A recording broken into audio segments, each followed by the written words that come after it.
अस्सलाम वालेकुम दोस्तों। तो दोस्तों आज हम आपको बताने वाले हैं हज़रत हमज़ा रज़ी अल्लाह तआला अन्हु के कफ़न के बारे में।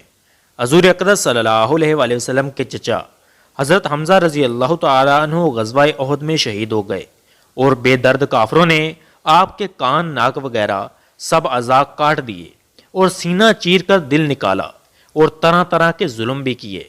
लड़ाई के ख़त्म पर हज़ूर अकरम सल्लल्लाहु अलैहि वसल्लम और दूसरे सहाबा शहीदों की लाशें तलाश फरमा कर उनकी तजहीज़ तकफीन का इंतज़ाम फरमा रहे थे कि हज़रत हमज़ा को उस हालत में देखा। नहायत सदमा हुआ और एक चादर से उनको ढांक दिया। इतने में हज़रत हमज़ा रज़ी अल्लाह तआला अन्हु की हकीकी बहन हज़रत सफ़िया रज़ी अल्लाह तआला अन्हा तशरीफ़ लाईं अपने भाई की हालत को देखें।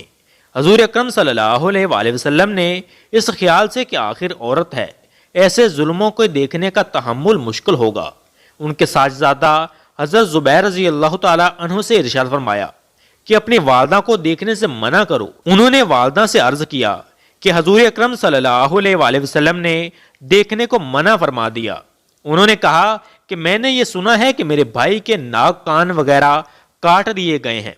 अल्लाह के रास्ते में ये कौन सी बड़ी बात है, हम इस पर राजी हैं। मैं अल्लाह से सवाब की उम्मीद रखती हूँ और इंशाअल्लाह सब्र करूँगी। हज़रत ज़ुबैर रज़ी अल्लाह तआला अन्हु ने हज़ूर अकरम सल्लल्लाहु अलैहि वसल्लम से जाकर इस कलाम को जिक्र किया तो हज़ूर अकरम सल्लल्लाहु अलैहि वसल्लम ने इस जवाब को सुनकर देखने की इजाज़त अता फरमा दी। आकर देखा, इन्ना लिल्लाह पढ़ी और उनके लिए इस्तग़फ़ार और दुआ की। एक रवायत में है कि ग़ज़वा उहद में जहाँ नाशें रखी हुई थी, एक औरत तेजी से आ रही थी।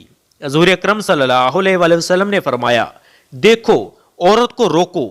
हज़रत ज़ुबैर रज़ी अल्लाह तआला अन्हु कहते हैं, मैंने पहचान लिया कि मेरी वालदा हैं। मैं जल्दी से रोकने के लिए बढ़ा मगर वो कमी थी। एक घूंसा मेरे मारा और कहा, परे हट।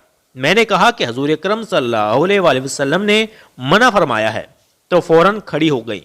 उसके बाद दो कपड़े निकाले और फरमाया कि मैं अपने भाई के कफन के लिए लाई थी कि मैंने उनके इंतकाल की खबर सुन चुकी थी। इन कपड़ों में उनको कफना देना।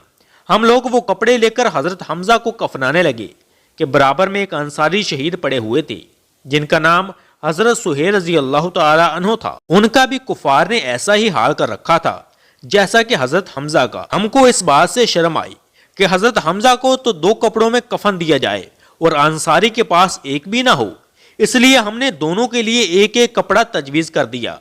मगर एक कपड़ा उनमें बड़ा था तो दूसरा छोटा, तो हमने कुरा डाला कि कुरा में जो कपड़ा जिनके हिस्सा में आएगा वो उनके कफन में लगाया जाएगा। कुरा में बड़ा कपड़ा हज़रत सुहेल रज़ी अल्लाह तआला अन्हु के हिस्सा में आया और छोटा हज़रत हमज़ा के हिस्से में आया जो उनके कद से भी कम था। अगर सर को ढांका जाता तो पाँव खुल जाते और पाँव की तरफ किया जाता तो सर खुल जाता। हज़ूर अकरम सल्लल्लाहु अलैहि वसल्लम ने इरशाद फरमाया कि सर को कपड़े से ढांक दो और पाँव पर पत्ते वगैरह डाल दो। इब्ने साद रज़ी अल्लाह तआला अन्हु की रवायत में है कि हज़रत सफ़िया रज़ी अल्लाह तआला अन्हा जब दो कपड़े लेकर हज़रत हमज़ा की नाश पर पहुंची तो उनके करीब ही एक अंसारी उसी हाल में पड़े हुए थे, तो एक एक कपड़े में दोनों को कफन दिया गया। हज़रत हमज़ा रज़ी अल्लाह तआला अन्हु का कपड़ा बड़ा था। ये रवायत मुख्तसर है। दोस्तों, ये दो जहां के बादशाह के चचा का कफन है, वो भी इस तरह कि एक औरत अपने भाई के लिए दो कपड़े देती है। उसमें यह गवारा नहीं कि दूसरा अंसारी बेकफन रहे। एक एक कपड़ा बांट दिया जाता है और फिर छोटा कपड़ा उस शख्स के हिस्सा में आता है जो कई वजह से तरजीह का इस्तेहकाक भी रखता है। गरीब परवरी और मसावात के दावेदार अगर अपने दावों में सच्चे हैं तो उन पाक हस्तियों का इत्तिबा करें जो कहकर नहीं बल्कि करके दिखलाए गए। हम लोगों को अपने लिए उनका पैरोकार कहना भी बड़ी शर्म की बात है।